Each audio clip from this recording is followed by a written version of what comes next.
Sizlerme ballar. Жақсы отырыңдар. Балалар, біз бүгін жаратылыстану сабағын өтеміз. Бүгінгі біздің сабағымыз жаратылыстанудағы жер және ғарыш бөліміне арналған болады. Бүгінгі сабақтың мақсаты жер сфераларын түсіндіру және графикаларын кескіндейміз. Ғарыш егеудің кейбір айтулы оқиғалар туралы әңгімелейтін боламыз және адамзат дамуының ғарыштың маңыздылығын не екенін түсінетін болатынбыз, иә? Олай болса, балалар, кәнекей, шаттық шеңбер құрайықшы. Сендер шаттық шеңберде тұрайық. Яғни қуанамыз бірінде, қуанасың сен де, қуанамыз бәріміз, арайлап атқан әр күнге. Жарайсыңдар, балалар. Ал кәне отырағандар орындарына. Балалар, бүгінгі сабағымыз жалпы не жайлы болатынын білгілерің келе ме? Жақсы. Ондай болса, біз қазір голограмма әдісі арқылы сендерге мен бір видеоролик көрсететін боламын. Кәне, мына трапецияны көріп тұрсыңдар ғой, иә? Қазір осы жерде сендерге міне мынау нені суретті көрдіңдер? Жер, қараңдар. Жер не істеп тұр? Айналып тұр, иә? Қараңдар, қандай керемет.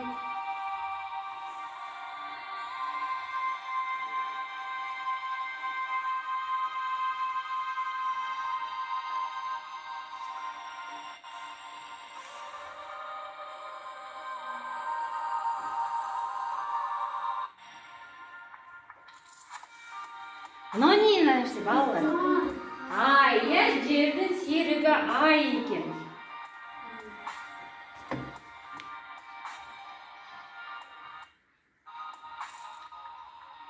Міне қараңдар, айды көріп тұрмыз, е? Көрініп тұр ма, балалар? Мынау бізде қай планета? Венера планетасы.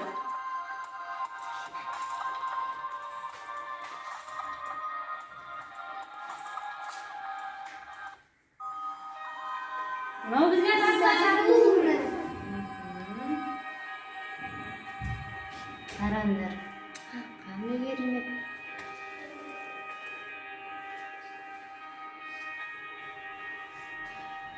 Келесін көріп жүрейік. Мынау бізде Плутон, е? Плутон ба қазір көреміз.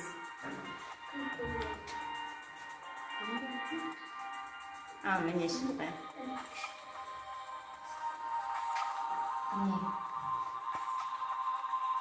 Керемет.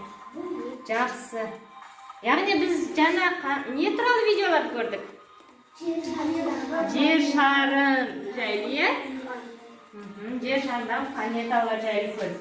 Ондай болса, біздің бүгінгі сабағымызды планеталар жайлы болады екен, ғаламшар жайлы болады екен. Ендеше үй тапсырмасына көшейік. Үй тапсырмасын мен сендерге ноутбук әдісін әзірлеп қойдым. Менің қолымда міне ноутбук тұр. Әр ноутбукта бір тапсырмадан, бір сұрақтан тұр, е балалар? Әр ноутбуктың астында дескриптор көрсетілген. Осы дескрипторлерге қарап отыр, сендер мына сұраққа жауап берулерің керексіңдер, е? Кәне, сендерге 1 минут уақыт берем. Сұрақты оқып, түсініп, дескрипторын қарап, кім дайын? Қол көтереміз, е? Жақсы, Әбілмансұр дайынмын дейді. Кәне, шыға ғой, тақтаға. Жер мен күннің байланысуға болады ма? Жер мен күн байланысы болады ма дейді. Күн, басқа қалаларда мына жақта күн болса, мына жақта түн болады. Жақсы, яғни мына жақта дегеніміз ол жер шарымыздың бір жартысында күн болса, бір жартысы түн болады дейді, иә? Яғни сонда жер мен күннің байланысы не деп айтып тұрсың, иә? Күннің жерге жарық түсуін айтып тұрсың, иә? Сен жақсы жарайсың. Тағы қандай? Азина келе ғой. Seniki qanday o'qib ber? Yer o'zidan aylanmay qolsa ne bo'ladi? Ya, yer o'zi o'zidan aylanmay qolsa ne bo'ladi? Bir yerdan bir jag'i kunduz bo'lib tursa, al yerda Bizning logos orqali tushuntirib berishgani. Al. yerdan yartisida kunduz bo'lsa, al yerdan yartisida tun bo'ladi. Жақсы, екінші жартысында тым болды. Адинам мен глобус арқылы түсіндірем. Келесі кімдайын? Ал, Қайрат. Я? Есепте жер мен күн бір-бірімен байланысты. Өйткені жер мен күн олар бір планетада орналасқан. Бір галактикада орналасқан, не? Жақсы. Күн жүйесінің нешінші планета? Күн жүйесінде жер ол бізде үшінші планета. Үшінші планета. Жақсы, жарайсың. Ал, соңғы сұрағымыз қысайын. Сенде? Жер мен күннің байланысының маңыздылығы неде? Маңыздылығы неде? Күн бізге шуақ береді, жылу береді. Ал жер күнді айналады.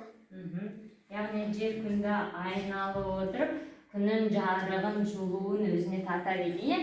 Жарайсыздар. Жақсы, үй тапсырмасы жақсы меңгерген екенсіздер. Ондай болса, біз келесі тапсырмаға көшейік. Келесі тапсырма бізді өткен білімді пысықтау деп. Яғни Wordwell әдісі арқылы біз ойын ойнайды екенбіз.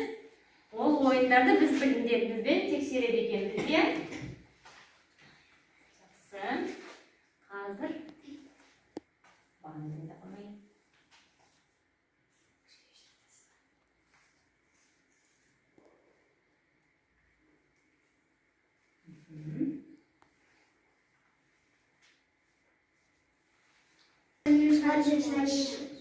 Кезек-кезекпен шығамыз, бір қыз, бір ұл шығады, иә? Мұнда тапсырмада қараңдар, сәйкестендіру керек. Яғни атауларды тұрған картинкалармен сәйкестендіреміз. Айден әкеле ғой. Біреуін, ең бірінші біреуін сәйкестендір. Жеті қарақшы дейді. Ал жеті қарақшыны табауын. Жақсы. Қайын дұрсап сен. Вот. Келесі. Жақсы, жарайсың. Әбіл Мансыр. Келе ғой. Тоқтар Абубәкір сен сәйкестендіресің, иә? Жақсы.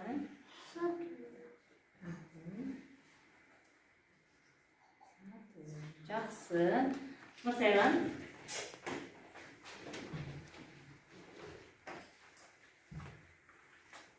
Бұл бізде Талғат Мұсабаев. Енді бір планетаны. Қайсы? Мына планета, қай планета? Бұл бізде Нептун. Марс. Марс екен, е? Жақсы. Қайрат ал, келе ғой. Бұл кісі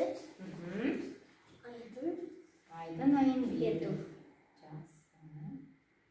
Я, соңғы планетамыз біздің? Нептун. Жарайсың. Енді сендер дұрыс жауап бердіңдер ме? Жоқ па? Қазір не тексеретін боламын? Әне. Бәрекелді. Барлықтан дұрыс жауап берді. Сақылақтай. Ал. Жарайсыңдар. Ондай болса, біз келесі тағы бір ойынымызды ойнап жіберетін боламыз. Бұнда да сендерге сұрақтар беріледі. Әрқайсымыз асықпай бір-бір деп келіп жауап береміз, иә?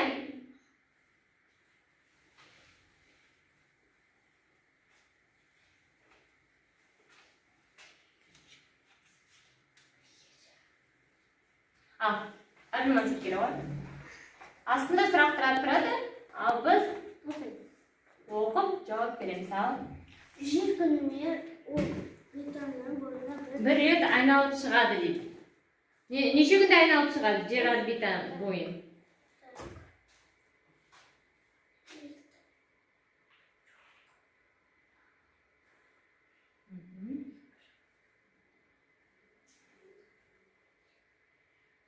Ya. Jaraysin. 365 kun ekan, ya. Tag'in bir so'roqqa javob ber. Yerdan jasi. Yerdan jasi necha million yil?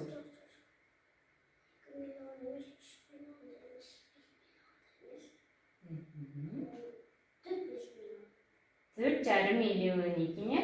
Yaxshi. Adina kela qo'y. Yaxshi o'qiymiz. Mars yerdan Kun juyesindagi nechinchi planeta Mars?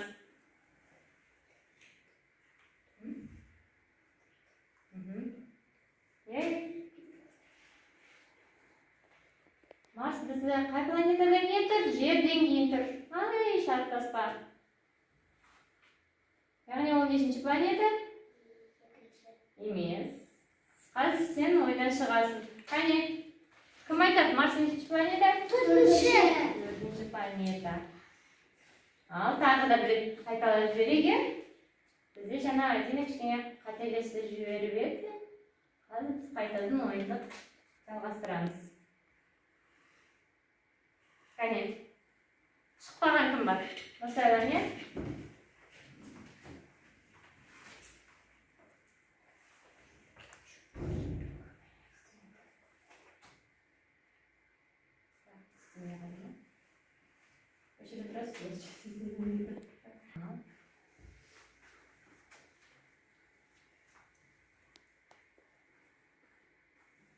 Ya.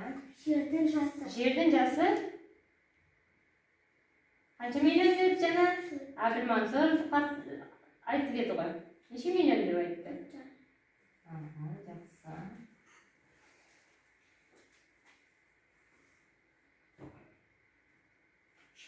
Yerga eng yaqin bo'ladigan vaqtda qayerda? Tamız emas. Jibiratir. Al endi. Qayerda yaqin bo'ladi? Qantar, jaraysin. Tag'da birovni javob ber. Yo'q, tag'da birovni javob ber.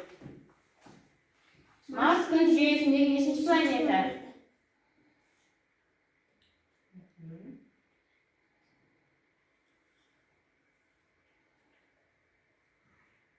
Jibiratir. Chiqsin.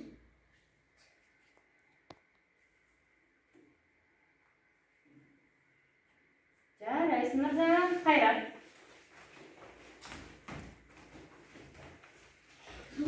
Жұлдыздар. Олар neler? En ауыр күн бе, en ауыр күндегі өздігіне жарық шығаратын дене ма?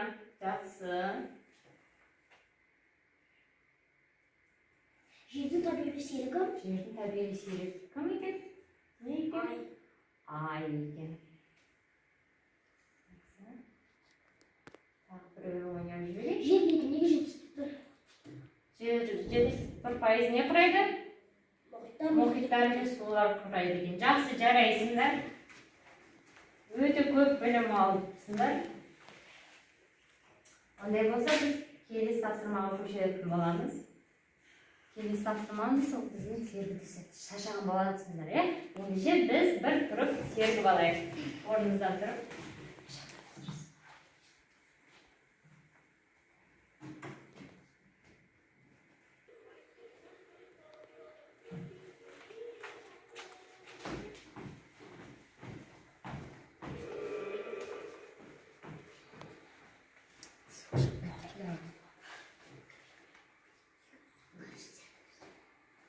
Загрузка включает.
Boy beremez narsa, yeler malını kılıp, aşağımın yanaşma, alıp yerle sotasın, başka dağıtın, barış gelir bulutlar, Allah'ın kolasın. Avuçlardan kardeş dolar, avuçlardan para, Allah'ından giden barış iyi bular. Yarayısınlar.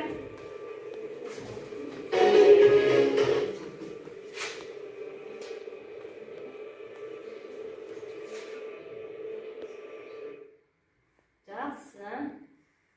Ондай болса біз келесі тапсырмамызға көшейік. Серік алдық қой, иә балалар? Жақсы, жарайсыңдар. Ондай болса біз қазір келесі тапсырмамызға көшеміз.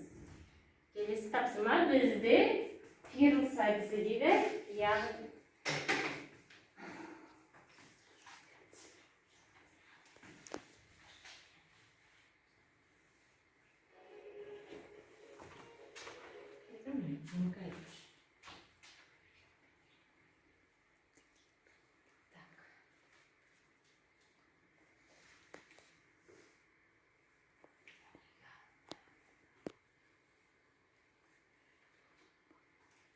келесі балалар, келесі тапсырмамыз біздің Викерс әдісі деп аталады. Менің қолымда QR кодтар көріп тұрғандай. Әр QR код өздеріне таратылатын болады. Мұнда дұрыс жауабын А, Б, С жауаптар тұрады. Әр жауап, дұрыс жауабын сіздер сүге қаратып қоясыңдар. Д жауап дұрыс болса Д-ні, Б болса Б, С болса С, А болса А деп. Жақсы ма? Түсінікті ғой, иә? Ондай болса мен сіздерге таратып берейін. Нұрсана саған, Нұрсыр саған, Мәдина саған, Нұр саған.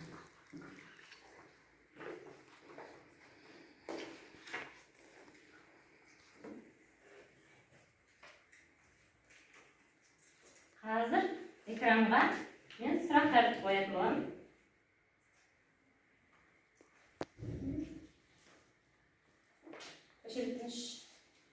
Сұрақ, өзендер мен көлдер қайда орналасқан? Сендерді QR кодты көрсетеміз, сканер, мен сендерді сканерлетем. Жақсы.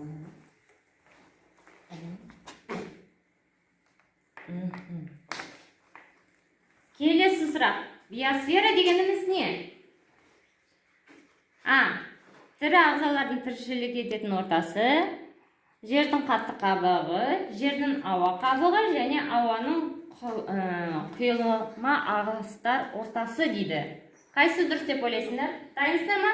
Ендеше мен сканерлетемін. Қайрат жақсы. Қабірманзыр жақсы. Так, Адина. Көрсет дұрыстап. Дұрыс, жақсы. Келесі сұрақ. Адам ғарышқа ұша алады дейді. Немен ұша алады? Зымыранмен, ұшақпен, жасанды серікпен, әуе шарымен. Дайынсыздар ма? Иә.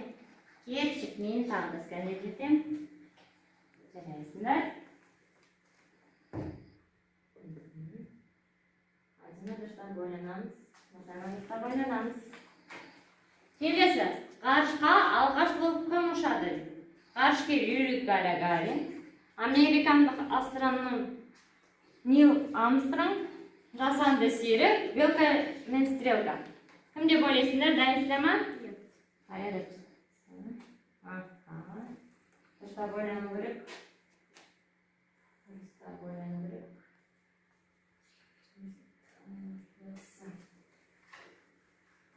Так. Байқоңыр бұл алғашқы зымыранның аты, ғарыш айлық аты, орбиталық станцияның аты, планета атауы. Дайынсыздар ма? Иә. Кеттік.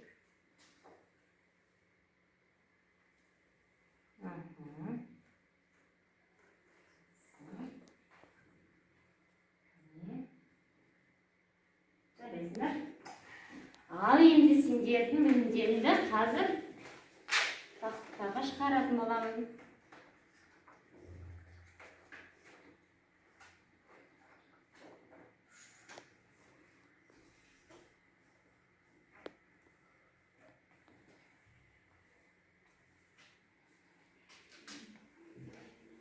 QR код арқылы, тіркес әдісі арқылы сендерге сұрақтарға жауап берді. Ал енді қарайық, кім неше сұраққа жауап берді? Әбілмансұр 5 сұрақтың 4-іне дұрыс жауап берді, біреуіне ғана қателесіпті. Қайрат бізде 4-іне дұрыс жауап берді, біреуіне қателесіпті. Адина, сен біреуіне де дұрыс жауап бермепсің ғой. Неге дұрыстап ойламайсың? Әлде шатастың ба жауаптармен? Нұрсайлан бізде 2 жауапқа дұрыс жауап беріп, 3 жауапқа қателес жауап. Яғни мұқият боламыз, келесі сабақта дұрыстап ойланатын боламыз. Ал балалар, соңғы бөлімімізге келдік, кері байланыс скафандр әдісі арқылы. Міне скафандрмен қойдым. Осы скафандрды ұстап, бүгінгі сендер өткен сабақтан қандай әсер алдыңдар, не ұнады, не қызықты болды, қайсына сендер өте көп мән беру керек екенін білдіңдер, осы скафандр әдісі арқылы айтатын боламыз, иә? Кезек Адинадан. Маған голограммен көрген өте ұнады, және де сұрақтар қойған өте ұнады. Келесі Қайрат.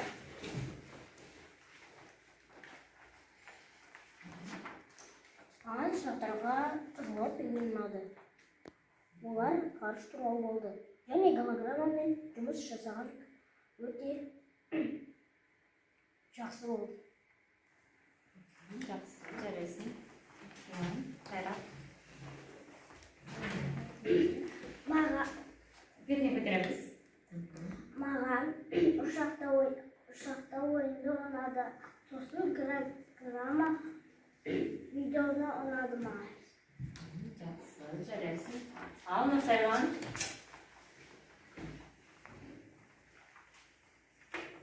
Маған бүгінгі сабақта голограмма қатты ұнады.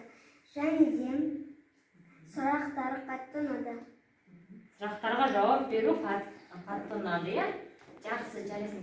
Ал енді мен сендерге өткенде үй тапсырмасын бергенім болған, иә? Галактиканы ғарыш айлығын жасап қайтыңды. Кім жасады? Ал Адина келеді көрсете ғой. Қандай сен ғарыш айлығын жасадың? Мен анам екеуміз ғарыштар глобустарын істедік. Бұл айналады, иә? Айналады. Және де мен жерді, және де өзге де планеталарды салдым. Мұнда неше планета орналасқан? Бізде бұл жерде 9 планета, иә? Қандай керемет балалар, қараңдаршы, иә? Міне айналады. Міне қандай керемет жұмыс, иә? Мамасымен бірге жасап айтты. Жарайсың, жақсы. Осымен балалар сабағымыз тәмамдалды. Рахмет қатысқандарыңыз үшін. Бүгінгі сабақта сендер өте белсенді қатысып келдіңіздер.